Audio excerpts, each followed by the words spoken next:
Yung mga, magsiupo na po tayo lahat. O yung mga nininervyos, uminom muna ng tubig. Inom muna ako.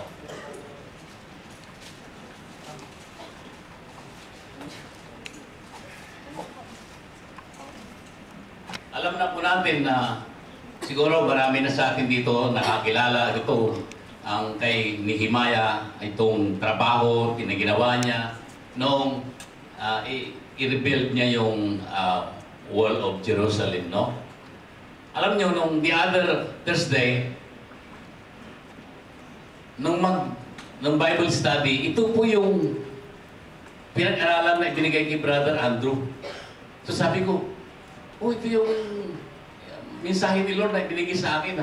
Sabi ko, parang papalitan ko kaya? Pero sabi ng Panginoon, ituloy mo lang kasi iba naman yung makakarinig doon. No? Mas marami ang makakarinig doon. At iba yung mensahe doon sa Bible study namin. Iba yung message na binigay ni Brother Andrew at iba naman ngayon. No? Kasi sabi nga, ang salita ng Diyos ay buhay. At bawat kahit na ulit-ulitin natin, ay iba-iba ang dating, ang meaning sa dating sa atin, no? Lalo tayo, pag pinag-aaral natin yan ang kaibahan ng Bible o Biblia sa ibang libro. Dahil ang ibang libro ay, pag binabasa mo, yun at yun ang ibig sabihin. Dahil ang author ay malayo sa iyo. Pero ang Bible, because this is the only book that the author is alive. And when you are reading, the author is beside you. Is looking over your shoulder. Diba? Kaya itong Bible na ito, kahit na paulit-ulit mo basahin, ay iba-iba ang dating. Depende sa sitwasyon mo sa buhay. Kung ano naranasan mo, yan ang iba ang dating. Subukan nyo yung mga hindi pa nakasubok, may dinaraanan ka. Hindi mo alam yung Bible verse o ano yung tamang akma doon sa nararamdaman mo, yung dinaranas mong sitwasyon. Subukan nyo po. Sarado yung Biblia, buksan nyo, huwag kayong tumingin. Basta buksan nyo lang yung Biblia. Alam nyo po? Andoon yung kasagutan. Mabubuksan nyo po kung anong verse ang ibibigay sa inyo, na magbibigay sa inyo ng kasagutan doon sa nararanasan nyo. Amen? Amen. Bago tayo mag-umpisa ay, first of all, I would like to congratulate all the graduates, our brethren who just graduated today, and some of them will be graduating tomorrow sa Bible School, no? I praise God and we thank God. Glory to God, dahil patuloy silang ginagamit they are continually being equipped by God, no? Para maging kagamit-gamit sa kanyang gawain dito sa mundong ito, no? Mamaya nyo na palakpakan kasi before the end of the service, we will pray for them, no? And as a way of thanking God, no? So the whole congregation, we will remind me if I forget it, no? Remind me before the end of the service. So we will all pray. The congregation will pray for them. Amen? Amen? Amen. So, yun, alam po natin na si Nehemiah ang siyang nag-rebuild nung Wall of Jerusalem, no? Ito po yung one of artist rendition of the workers doing that rebuilding of the Wall of Jerusalem, no? Kunting background lang po. Yung chapter 4, it talks about Nehemiah chapter 4, talks about the outside opposition. Kilala niyo na siguro yung mga payat, no? Mga payat na kritiko ni Nehemiah, no? Sanbalat, di ba? Di payat dyan, sanbalat na lang. See? So, sa Tobaya, no? Ito po yung tulad natin na mga believers, tayo mga Christians, noong we first accepted Christ as our Lord, when we surrendered our life to Jesus, marami po tayong opposition from outside. Yung mga friends natin, like even sa mga kakilala natin, akwentas, makalugar natin, o even sa pamilya natin, di ba? Pamilya natin.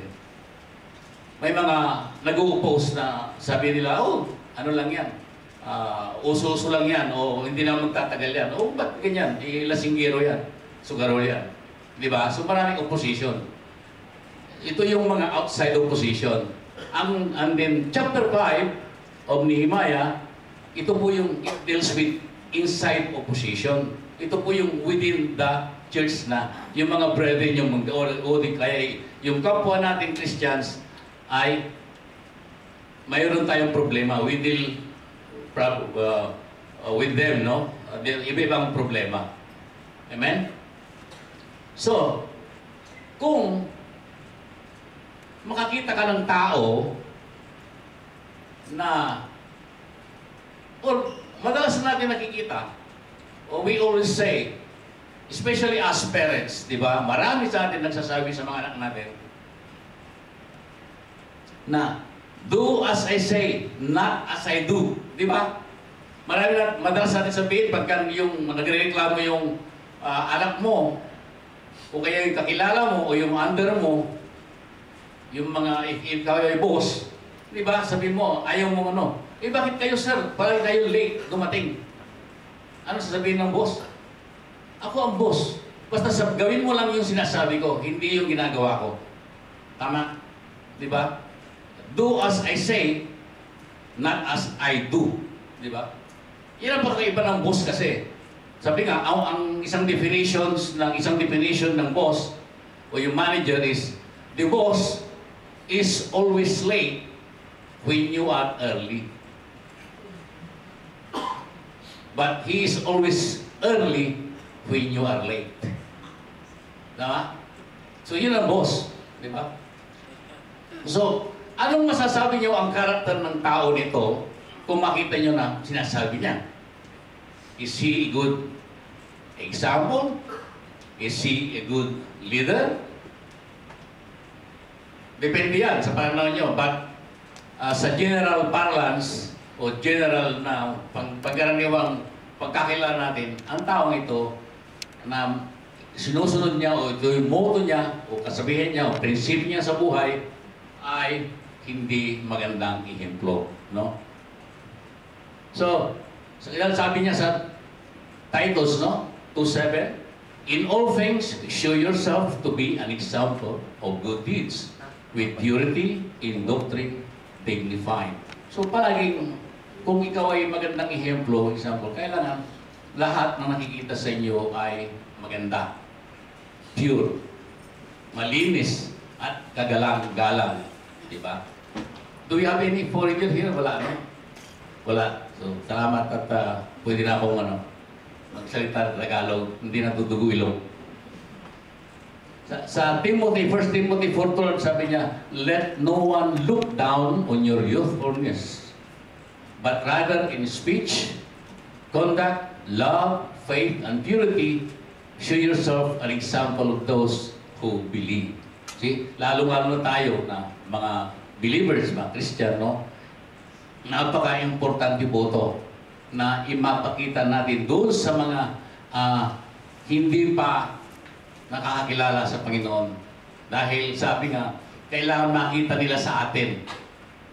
Di ba, inaalok natin kung gusto natin silang akayin dito sa Christianity, dito sa pagiging believers, kung hindi nila nakikita sa buhay natin, paano natin sila madaling maakay, no? Makumbinsi na sumama sa atin o makiisa sa ating paniniwala, pananampalataya. Because sabi nga sa business world, sabi nila, kung ikaw ay nag-aalok ng isang produkto, ang sabi diyan ay, you should be the product of your product. Have you heard about that? Kiyosaki, di ba? Sabi nga nila, kailangan ikaw ang produkto ng inaalok mong produkto. Pag ikaw ay nagtitinda ng pampaganda, di ba? Ano ba yun? Avon? O ano-anong pampaganda dyan, no? Eh, hindi naman nakikita sa iyo. Sasabihin mo, bumili na kayo ito, maganda. Di ba? epektibo, pero hindi naman nakikita sa'yo, hindi sila bibili. Dahil hindi sila maniwala na yung produkto mo ay talagang maganda. Pero kung nakikita nila na ikaw ay gumanda, at lalo ka pang gumanda, dati na maganda ka, ay lalo kang gumanda, talagang bibili sila, no? So ito nga yung ibig sabihin nun na you should be the product of your product. Dapat, kung ikaw ay Christian at nag-aakay ka, dapat nakikita sa buhay mo. Diba? Dahil as effective servants of God, we realize that our lifestyle will either greatly enhance our ministry or ruin it. Diba? Dahil kung talaga tayo ay gusto natin maging epektibo na maging na isang servant o Christian, na tayo maglingkod sa Diyos, dapat ay tayo maging magandang halimbawa tayo ang nakikita. Dahil mahalaga po ito dahil this will ruin or make our ministry. Di ba? Either mabigyan ng mataas ang iyong ministry, magtagumpay ang iyong gawain, o hindi magtagumpay dahil masisira dahil sa hindi magandang halimbawa na nakikita sa ating buhay. Amen? Wala ba akong amen dyan? Amen. Thank you. Praise God. So, sabi nga, makikita natin po dito sa 1 Timothy chapter 3. Chapter 3 speaks of the qualification for pastors and believers. Andun yun. Andun yun. Mahaba yung kaya hindi ko na ilalagay dito. Basahin nyo na lang sa bahay. No? But doon, inisisa doon ang dapat na maging qualifications ng isang mabuting pastor or believers, isang Christian, no? Dahil sabi, ito nga sinasabi, your talk talks and your walk talks, but your walk talks louder than your talk talks. Pakibasa nga ito, parang tongue twister to. Bilis ha? 1, 2, 3. Your talk talks and your walk talks, but your walk talks louder than your talk talks. Amen. Madalas natin marinig to eh.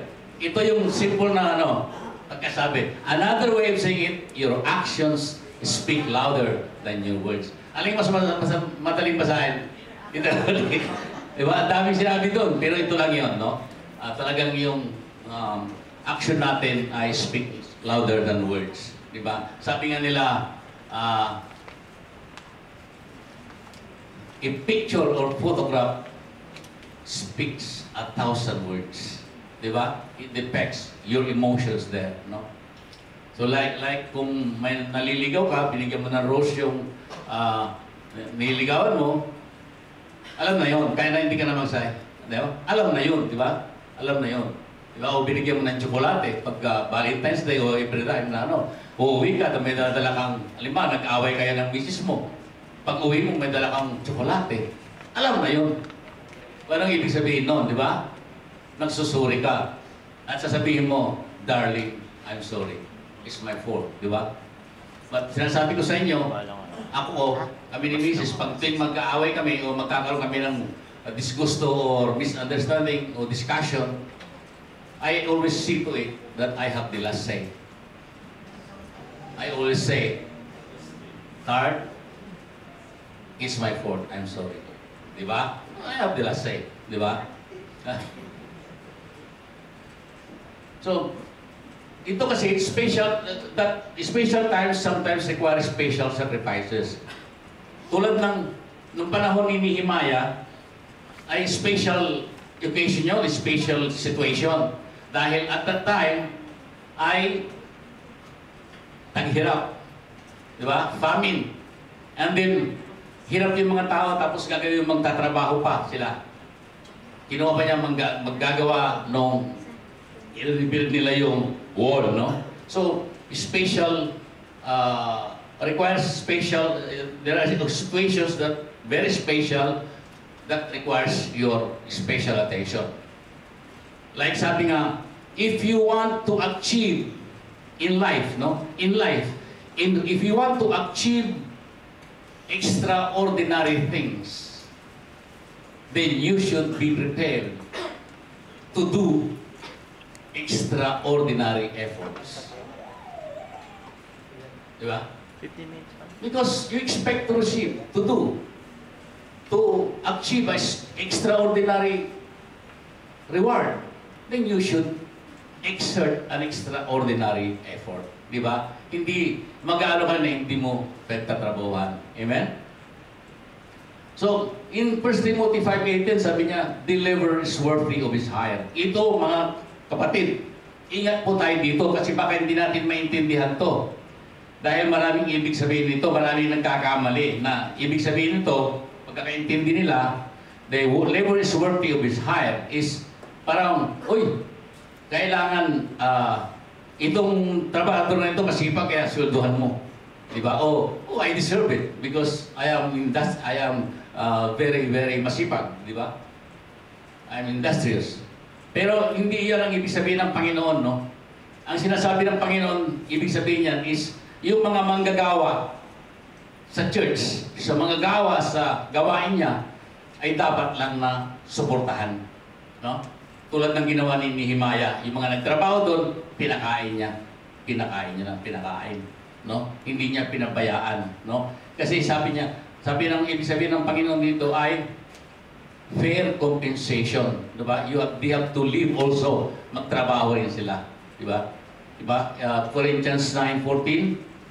Pakibasa. 1, 2, 3. The Lord has ordered that those who preach the gospel should get their living from it. No? Well, depende ito. Ito yung noon ang panahon na yun. Siyempre, full-time sila. Hindi sila, wala silang sweldo. So, pero sa atin, hindi ito masyadong applicable in our daily life. Kung lalo kung may trabaho ka. Diba? So, magtatrabaho ka, magpipreach tayo, pero hindi tayo umaasa sa church. Lalo-lalo na dito, no? Kahit na maliban lang yung mga full-time talaga, na talagang binibigyan ng church ng allowance, no? Love gift, no? Kaya, kasi siyempre, ginakalat nila yung gospel, so paano sila magsusurvive? Paano nila ikakalat, may share yung gospel kung wala naman silang source of income, no? But marami, ingat tayo dito kasi maraming pastors, maraming leaders, church leaders na inaabuso yung kabutihan ng church, no? So, dahil nangyari ito sa nung early church, no? In Acts 2:44-45, it says, and all those who had believed were together and had all things in common, and they began selling their property and possessions and were sharing with them all as anyone might have need. So yung mga early disciples, yung mga may paari-arian, ibinenta nila. Binenta, tapos kung sinong wala doon sa church ay sinishare nila, tinutulungan nila, no? Pero at that time only, pero hindi sa ngayon, hindi na yata nagpatuloy yan. After that, nung magkaroon na ng hindi na nagpatuloy yan, no? Iba na. So, dahil iyon, ipinakita lang kung paano ang dapat na maging buhay ng isang Kristiyano, lalong-lalo na yung mga leaders, no? So, ang title po ng ating teksto ngayon ay Lead by Example, no? Lead by Example.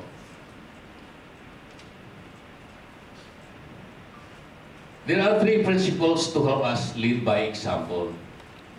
3 P's, kung gusto niyong tawagin, 3 P's. First is, learn to handle the privileges of leadership. Learn to handle the privileges of leadership. Ano ba yun? Diba? In Nehemiah 5:14, sabi niya, during the 12 years that I was governor of Judah, from the 20th year of King reign to the 32nd year of his reign. So from the 20 to the 32nd, nag-serve siya doon sa hari, King Artaxerxes, no? So, dati siya ay cupbearer, no? Cupbearer siya. So, tapos na-promote siya as governor. of Judah, di ba? So, pagka na-promote siya, pag na-promote ka, ibig sabihin, it talks about advancement or promotion, no? And, mga kapatid, ang promotion o advancement in life, status in life, is very important. Because, sabi nga ni Thomas Carlyle, and Scottish writer, an author, if you don't remember, I just would like to remind you or tell you that Thomas Carlyle is the author of the very famous book, The French Revolution, a history. No? Siya yung sumulat nun. Kaya sabi niya, adversity is hard on a man, but for one man who can stand prosperity, there are 100 that will stand adversity. Diba? Adversity is, yung unfavorable conditions. Problema, diba? Yung hindi maganda. No? So, yung iba, siyempre, kung prosperity, kaginhawaan yan. So, bihira ang taong hindi nakaka-handle yan. But, marami rin tao na nalulula, na overwhelmed sa promotion. No? Mayroon kong kilala, a former colleague, na he used to receive a very meager salary from his previous job. Nung lumipat dito sa college, doon sa pinagtatrabuhan ko, dati, ang pinagtatrabuhan ngayon ni Pastor, ay nalula siya sa kanyang sweldo dahil naging 5 times yung sweldo niya dati. Kaya nung dumating siya at nalipat doon sa bagong trabaho, 5 times, more than 5 times yung sweldo niya dati, na-overwhelmed siya. Napunta sa ulo niya yung kayabangan. Kaya lahat ng tao, nagyayabang siya. See? Pinagkakalat niya kung magkano yung sweldo niya. Lahat ng tao makilala niya, sasabihin niya. See? So, nakakaano talaga. So, may mga taong ganon, no? Na tingin niya sarili niya, siya yung pinakamagaling, no? So, what kinds of privileges often come with promotion? Dahil ang promotion ay marami. Ang talagang privilege. Tulad ni Nehemiah, di ba? Nehemiah 14, sabi niya, is yung na-promote siya as governor, mayroon siyang, aside from siguro sa sweldo niya, aside from yung mga hidden perks and benefits, ay mayroon siyang on the side, a governor's food allowance na ibibigay sa kanya. No? Hindi lang para sa kanya siguro, kundi para sa mga sa opisina niya, no? Sa mga tao doon. Tulad sa atin, yung mga gobernador, pag gobernador ka ng isang probinsya, maraming hidden perks diyan, maraming hidden benefits, no? It's good dahil no at that time wala pa sigurong wedding, no? Wala pang droga. Pero kung nabuhay si Nehemiah at naging governor siya sa Pilipinas, lalo na sa Pilipinas, sa isang probinsya, sa kasalukuyang panahon, hindi natin alam kung magiging matatag siya. But because he is a man of God, I know and I believe na kaya niyang lampasan ng lahat ng pagsubok. Lahat ng tukso na kaakibat o kasabay, kasama ng promotion. No? Sa atin, pag ikaw gobernador ka, bida ka doon sa probinsya mo. No? Ikaw ang hari, di ba? Lahat ng payula, di ba? O payula, o parola, o lahat ng lagay, mga intelligence funds, lahat yan sa iyo, lahat. Dadaan sa iyo, lahat. Kaya kita nyo sa Pilipinas ngayon, no? Di ba? Lahat. Bibihira, hindi ko nila lahat. Bibihira. Mayroon pa rin na matitinong politiko sa atin. Matitinong leaders sa ating bansa. Marami pa rin. Hindi lang sila nakikilala kasi hindi sila tumatagal. Yung mga mabait na leader sa atin, hindi tumatagal. Dahil pagdating ng eleksyon, ano nanalo o yung makawarta? Di ba? Yung may gun, golds, di ba? Gold at mga ano yan. Kung ano, di ba? So, yun ang nanalo doon sa atin. But, hindi tayo dapat malungkot dahil may bago na tayong leader, no? The change has come, no? And unti-unti na nawawala na yung mga ganong kalakaran, no? Remember yung promotion, kasi mangyayari lang yon kung alam mo, makakaiwas ka sa ganong mga tukso dahil alam mo kung paano mo sasanggain, di ba? Or kung by nature mo talagang hindi ka corrupt, hindi mo gagawin yan. Maalala ko lang, noon nandun ako na-assign ako sa Mindanao in late 1980s, no? Yun, na-promote ako at hinawakan ko yung regional office namin doon, no? Hindi ko nababanggitin kung sa anong lugar sa Mindanao dahil very famous to para for protection naman ng mga kaibigan ko, no? Noong dumating ako doon, pinalitan ko yung corrupt na dating manager doon. Pagdating ko doon, mayroon ng tumatakbo ng pulisya, mayroon ng patakara, mayroon siyang sistema. So, corrupt talaga na ninanakawan yung company namin. So, pinalitan ko, ako pinalit doon. Pagdating ko doon, ang dami siyempre, mayroon kang unlimited representation allowance. Yun yung mga sa akin, no? Nakuha ko yun. Lahat ng ilabas mo na suppliers, mga businessmen, lahat ng meeting, igastos ng company. And then, ito, marami pang perks na hindi nakikita. Mamaya sabihin ko sa inyo pagdating na. So, but nakaiwas ako doon. Tulad ni Nehemiah, si Nehemiah tinularan ko dahil sabi niya, maiiwasan mo ang isang tukso, lahat ng tukso na nagdala ng promotion o advancement sa buhay kung alam mo to. Kung ikaw ay naniniwala sa verse na ito. Pakibasa nga, Psalm 75, 5, 1, 2, 3.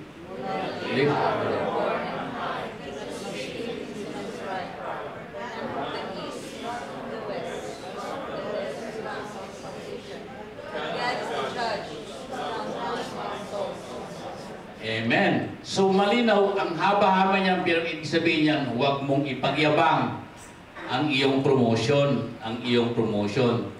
dapat maniwala kasi pag mayabang ka, matigas ang liig mo, nakatangos ng ilong mo, stiff neck, kasayabang mo, ay ibababa ka. Sabi nga ng Panginoon, ang nagpapakataas ay ibinababa at ang nagpapakababa ay itinataas, no? Tandaan nyo natin yan. So, huwag natin na ipagyabang yung promotion natin, lalo na kung may kaakibat na mga hindi magandang privileges, no? Dahil importante ito ko kasi makikita rito ang iyong character. When you are promoted, when a person is promoted, it speaks volume of him. The way he acts, the way he accepts the promotion, it will speak about him, his character, how good he is or how bad he is. No?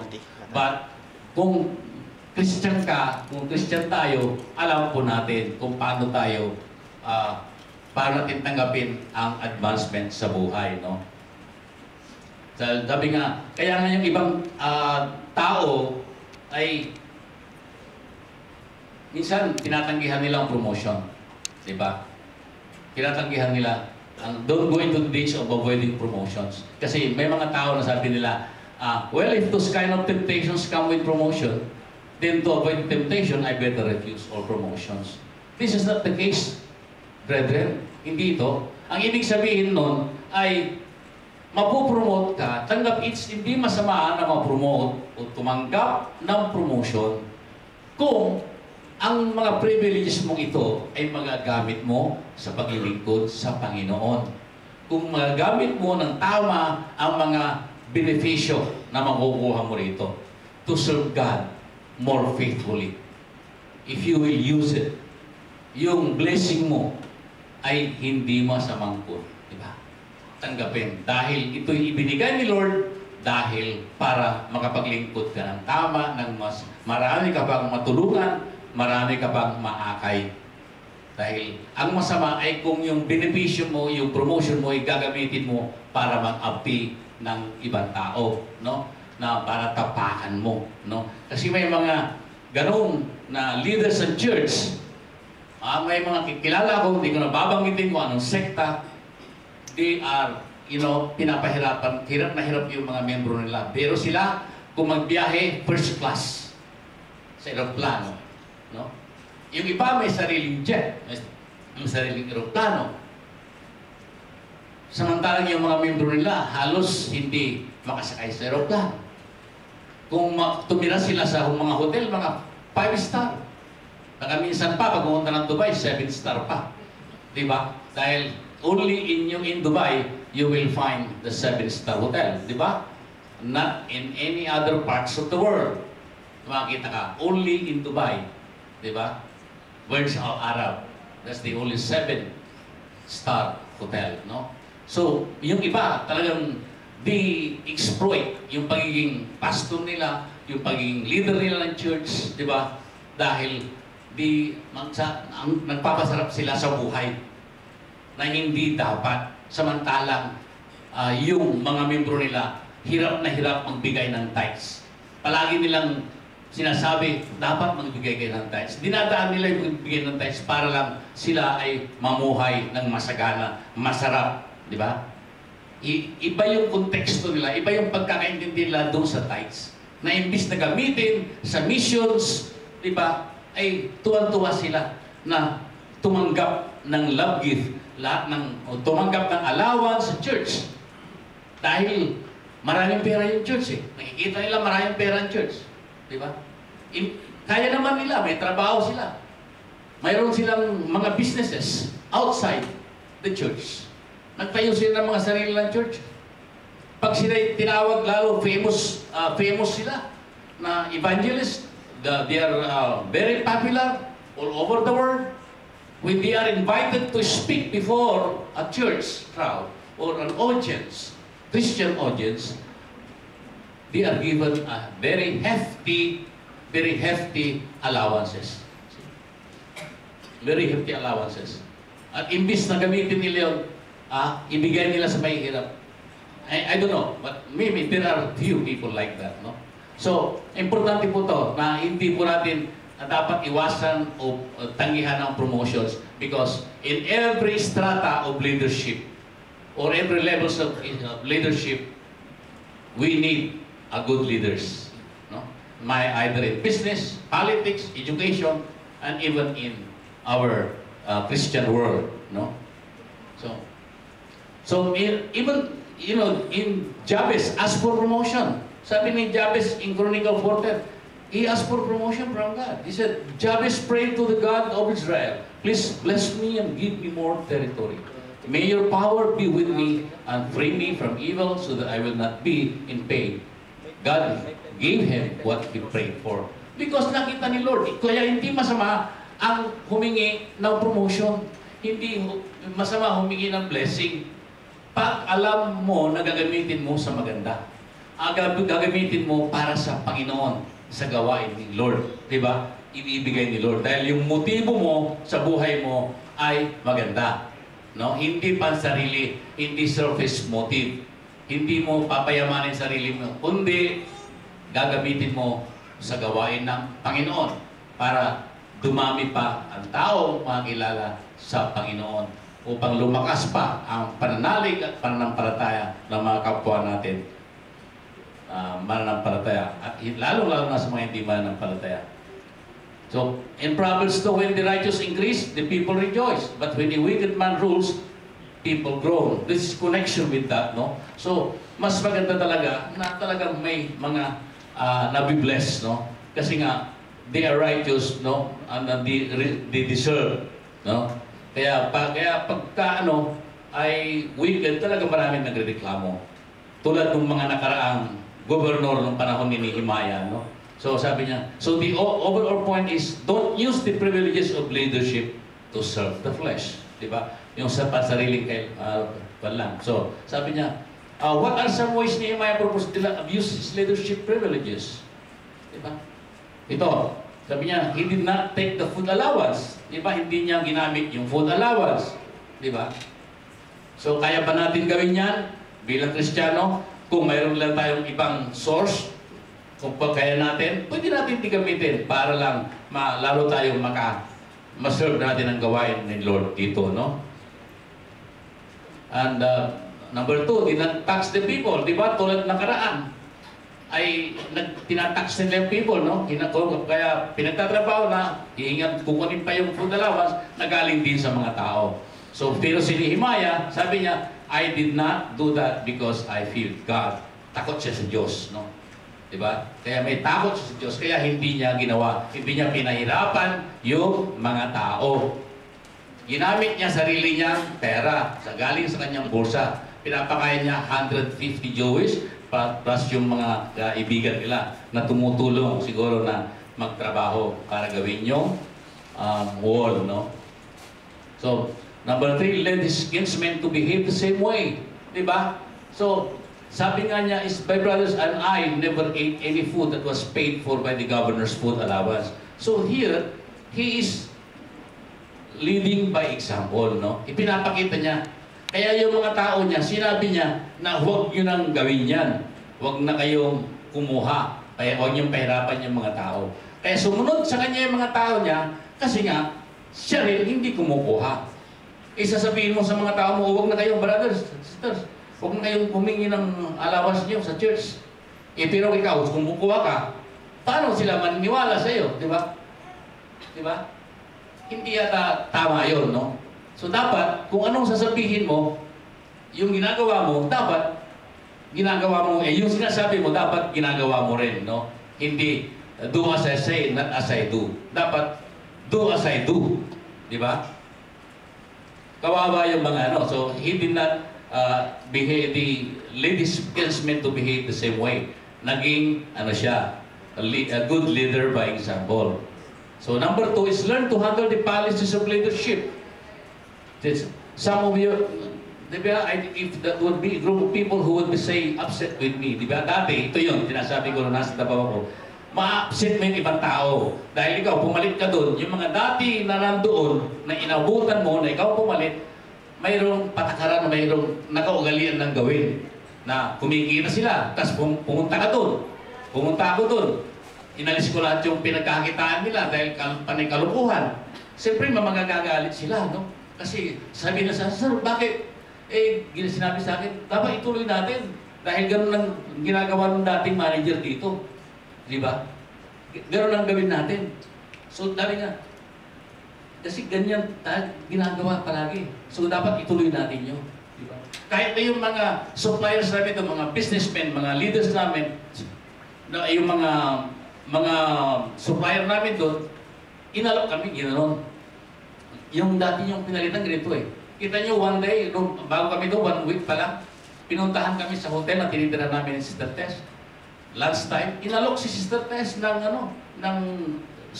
lot doon sa malapit sa airport. Sabi niya, bumili kayo ng prime lot. Yung gustong gusto nyo. Sa inyo na yan. Okay? Isang supplier lang yan. Yung isang supplier, sinabi sa akin, sir, sabi niya, bibigyan kita ng 1 peso per kilo na kontrata na pipirmahan mo. Namimili ako ng kape, yung coffee beans, at saka yung mga corn, iba. Pag ako'y pumirma ng kontrata, pinakamahinang kontrata is 25 tons.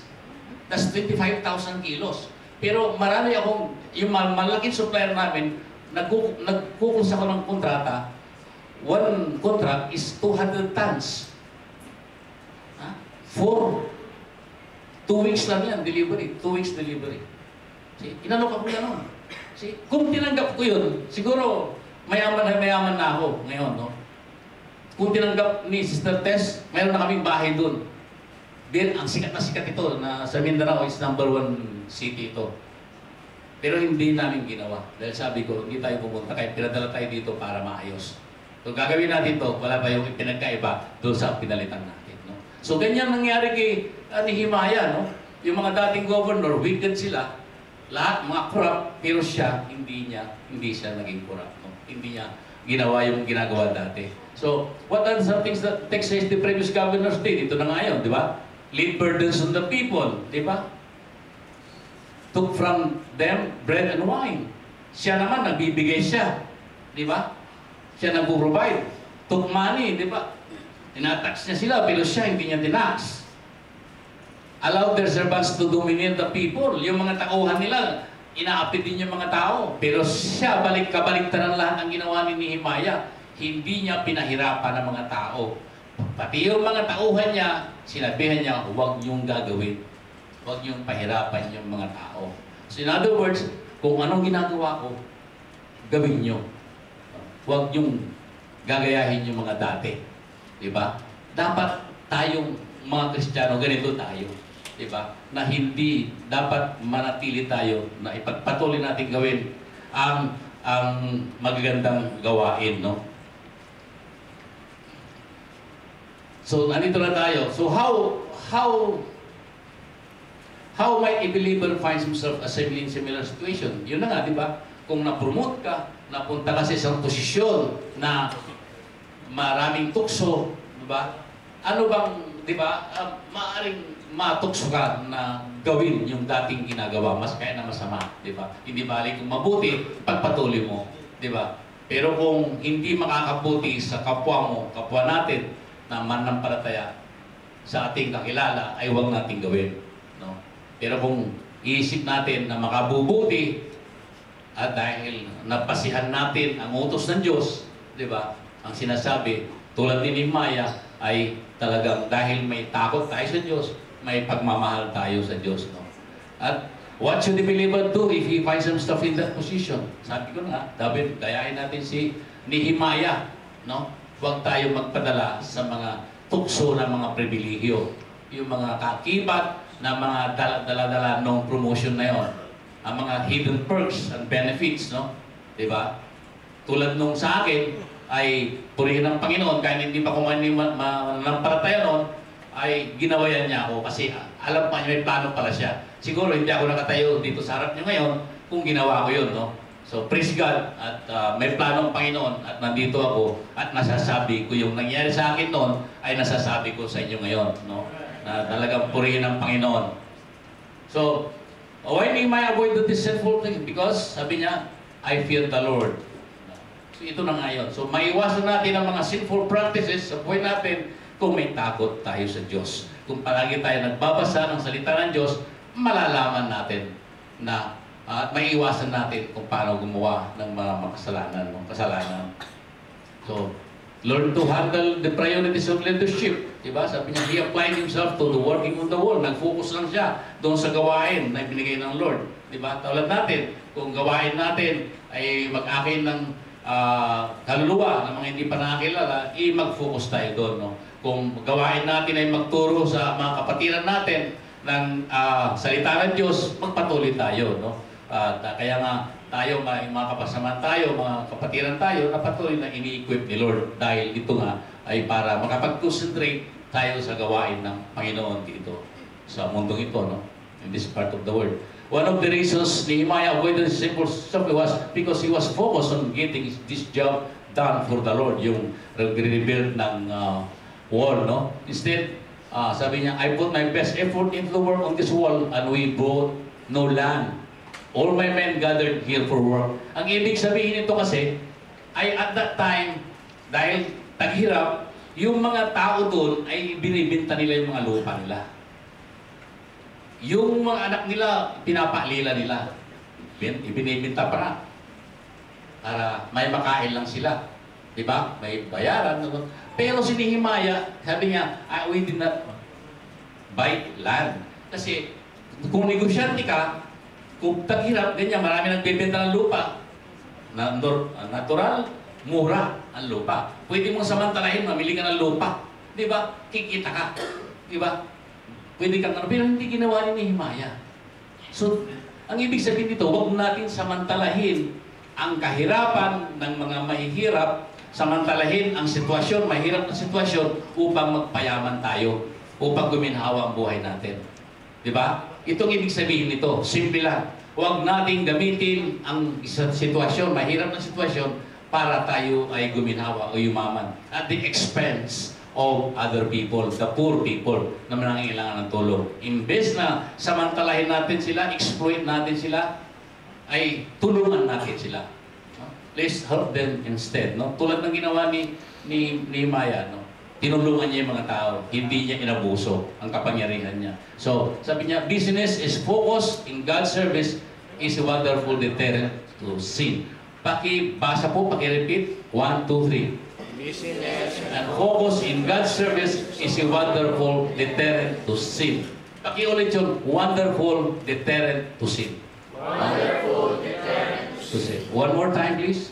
Wonderful deterrent to sin. Amen. Diba? So, busy lang tayo. Okay? And he did not buy any land. Diba? Sinabi ko na. So, instead, I put my best effort into the work on this board and he bought no land. All my men gathered here for work. Tinapos din yung trabaho. Punta lang sila doon. Hindi sila nag-business. Hindi nila inalis yung kanilang attention sa dapat gawin. Diba? Kung nandito ka para magkalap ng kaluluwa, naliligaw ng kaluluwa, yun lang concentrate ka. Huwag mo isipin na magpapayaman ka rito. No? Huwag mo nang bibintahan ng mga kapatiran mo o yung ibang tao. No? Gagamitin mo ng business para lang, uy, di ba, punta ako doon. Sali ako doon sa church nyo, pero kasi may present akong business. No? Huwag natin gawin po yun. No? There's nothing wrong with making a good deal or making money, but how many of God's people pass up service for Him, which could reap eternal dividends to gain some material thing that will just pass away with time? Diba? Maraming ganon. Marami sa ating ganyan, no? Hindi ako pupunta sa service kasi may business meeting ako eh.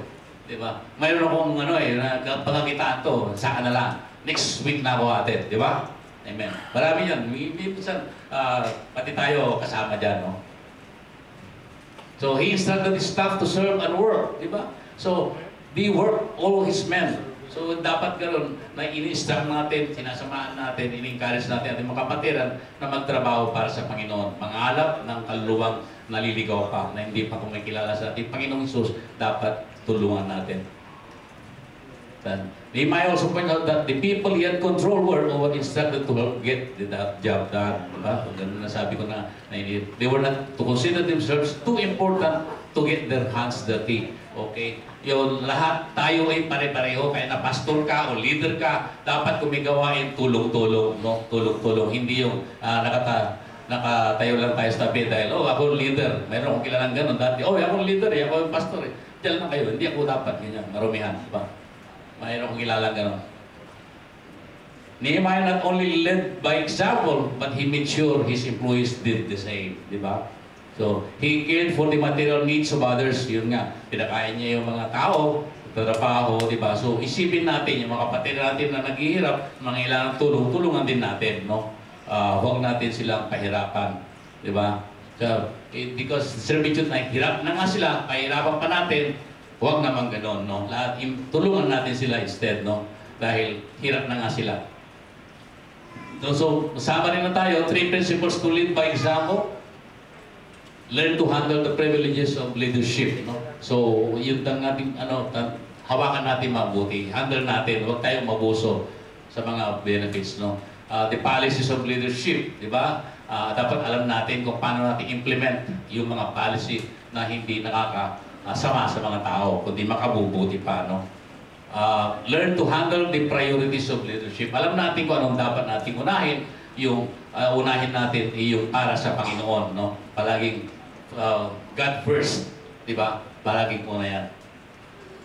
So, what do we need to ask or we should ask ourselves while pondering on these 3 principles, di ba? Let's ask ourselves, am I abusing my privileges of leadership in any way? Diba? Isipin natin yan. Diba? Am I applying the policies of leadership properly? Do I follow the correct priorities of leadership accordingly? Do I place the emphasis of leaders by example that I should? I put here some quotations from famous people, sabi niya, about leadership. The best example of leadership is leadership by example by Jerry McLean, American real estate businessman. Very famous yan sa Amerika. And another one is, I start with the premise that the function of leadership is to produce more leaders, not more followers, by Ralph Nader, American famous author.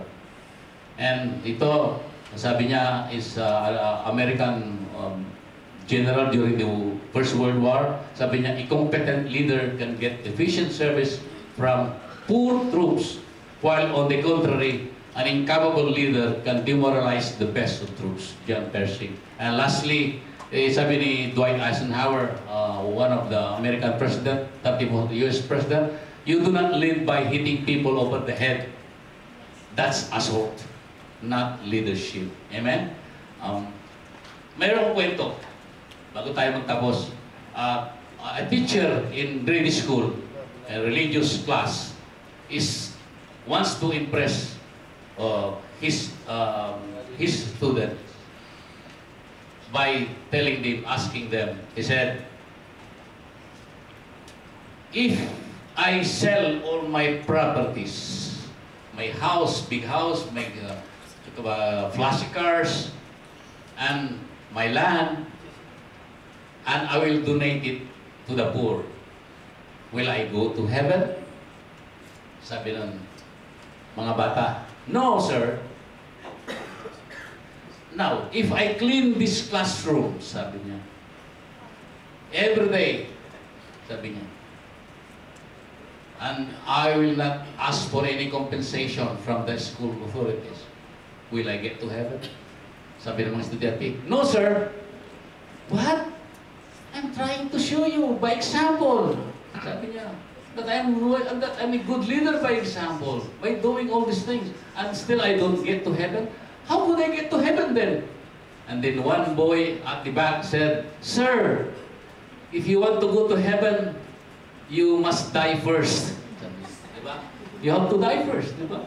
So, yun nga. So, dapat hindi dahil lang sa magandang gawa tayo maliligtas, mapunta sa langit, kundi Ephesians 2:8, di ba? For by grace, we have been saved through faith, di ba? And hindi dahil sa ating mga gawa. So, there are eternal rewards for this kind of lifestyle. See? Remember me, my God, sabi ni Nehemiah, consider everything that I have done for these people. Di ba? So, sabi niya, in Matthew 6:19, do not lay up for yourselves treasures upon earth, where moth and rust destroy, and where thieves break in and steal.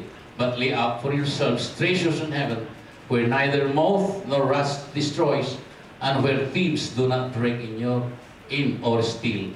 For where your treasure is, there will your heart be also. Amen. So, mga kapatid, tandaan po natin na ang pagiging leader o isang membro ng isang Christian church o pagiging isang Kristiyano ay ganoon na lang. Kundi mayroong kaakibat na responsibilidad, mayroong kasabay na kasama na dapat nating gawin sa ating mga kababayan, sa ating mga kapatid, lalo na sa mga hindi mananampalataya. Dahil binabantayan po tayo. So we should always live our life by example, a good example for that matter, no? Wag ho natin na pabayaan na maligaw yung ibang tao dahil sa atin. No? Kung sabi nga, mayroon akong naalala na sabi nga, kung ang Bible ay 67 books. 67 ba? 66. Tinicheck ko lang kung naantok na kayo. The Bible has 66 books, but if you become a Christian, a true Christian, then your Bible should be a 67 books because the last book is yourself.